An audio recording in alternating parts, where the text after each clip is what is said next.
Namaskar, myself Dr. Shardul Chavan. Today we are going to discuss the clinical aspect about the Narikel Lavan. In Narikel Lavan, they have a specified said that it is a Pittaja Shoshaja Shulanut. What that mean? When there is a because of a var, there is a reduce of Pitta. The Pitta will get shushka, it is get dry, because of which you will get the pain. It can be correlate with sometime with the gallbladder stones.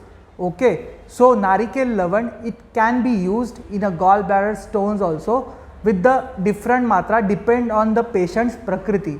It is also used in a Parinama Shula, the Vataj, Pittaj, Kafaj, or even the in a Sannipadaj Parinam Shula.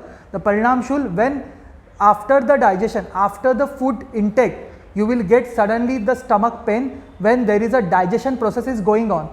That shul is called as a Parinama Shula. So in Parinama Shula, we can easily go for a Narikel Lavan. Again, depend on which kind of the Parinam Shula is it.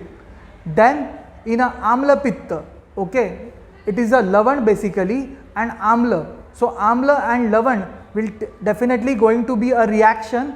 The pH reaction will be taken place, and because of which there is a Madhuratva, we called as a Madhuratva will appear into that stomach.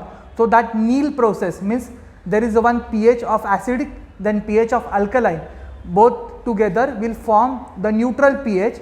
So that's why the Narikel Lavan is also used as a Amla Pitta Hara.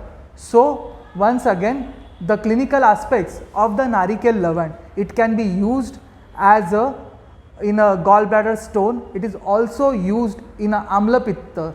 It is also used in a Parinam Shul, all kind of the Parinam Shul.